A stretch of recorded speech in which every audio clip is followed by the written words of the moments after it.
Di sebuah desa tinggallah seorang janda bersama dengan anak laki-laki tunggalnya. Anak itu amat bodoh. Oleh sebab itu, ia terkenal dengan nama Joko Bodoh. Walau begitu, si ibu amat sayang kepadanya. Pada suatu hari, Joko Bodoh pergi ke hutan mencari kayu. Di dalam hutan, di bawah sebatang kayu yang besar, ia menemukan seorang wanita cantik yang sedang tidur nyenyak. Joko Bodoh kagum melihat kecantikan wanita tersebut. Tanpa berpikir panjang lagi, Joko Bodoh menggendong wanita itu dan membawanya pulang ke rumahnya. Setibanya di rumah, wanita cantik itu dibaringkan di atas tempat tidur di kamar ibunya. Kemudian, Joko Bodoh menemui ibunya dan berkata, "Ibu, saya tadi menemukan seorang gadis yang amat manis rupanya. Saya ingin mengawininya." "Di mana gadis yang engkau katakan cantik itu sekarang anakku?" tanya ibunya girang. "Sekarang ia sedang tidur nyenyak di kamar ibu."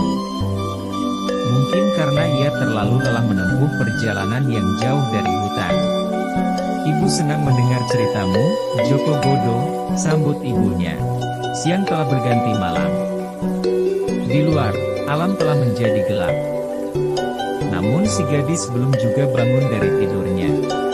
Karena cemas akan kesehatan calon menantunya, si ibu berkata kepada Joko Bodoh, "Joko Bodoh, bangunkan gadis itu agar dia makan dulu. Kasihan nanti lapar dia." "Bu, malam ini biarkan saja dia tidak usah makan." "Tidak apa-apa. Besok pagi saja kita bangunkan dia." Esok paginya ketika orang-orang sudah siap untuk makan pagi, si gadis tidak muncul juga dari kamarnya. Melihat peristiwa ini, ibu Joko Bodoh menjadi curiga. Mana ada orang yang mampu tidur hingga 1,5 hari. Tanpa diketahui oleh Joko Bodoh, si ibu menengok ke dalam kamar si gadis. Kemudian, ia masuk ke dalam bilik untuk memeriksa keadaan gadis yang tidak bangun dari tidurnya dengan teliti. "Astaga!"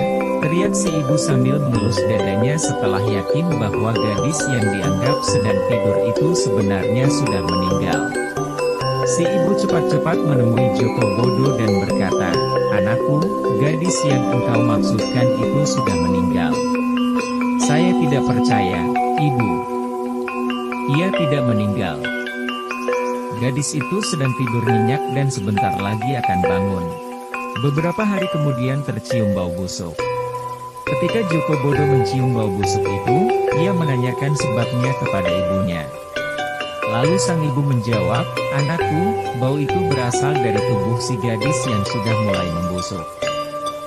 Itulah tandanya bahwa gadis itu sesungguhnya sudah mati.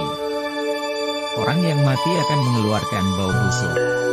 Sekarang mengertilah Joko Bodoh bahwa setiap mayat akan berbau busuk. Segera diangkatnya tubuh gadis itu dan dibuangnya ke dalam sungai.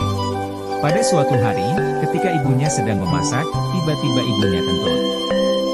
Bau sekali kentut orang tua itu hingga Joko Bodoh mencium bau yang sangat menusuk hidung.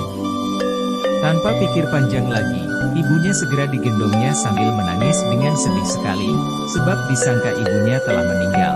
Si ibu terus meronta-ronta ingin melepaskan diri. "Joko Bodoh, aku belum mati. Aku masih hidup.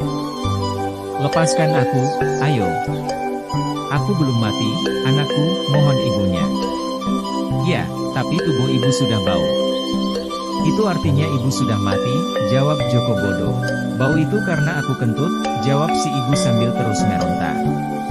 "Tidak, ibu sudah mati," kata Joko Bodoh sambil terus membawa ibunya ke tepi sungai. Ibu yang malang itu dilemparkannya ke dalam sungai. Dia terbawa arus dan meninggal. Sore harinya, tatkala Joko Bodoh sedang duduk sendiri sambil merenungkan nasibnya yang buruk, tiba-tiba ia pun kentut. Mencium bau kentutnya sendiri yang busuk, Joko Bodoh menjadi sangat terkejut. "Kalau begitu aku juga sudah mati. Tubuhku berbau busuk," pikir Joko Bodoh. Tanpa berpikir panjang lagi, ia segera berlari dan menceburkan dirinya ke dalam sungai. Ia terbawa arus dan meninggal oleh kebodohannya sendiri.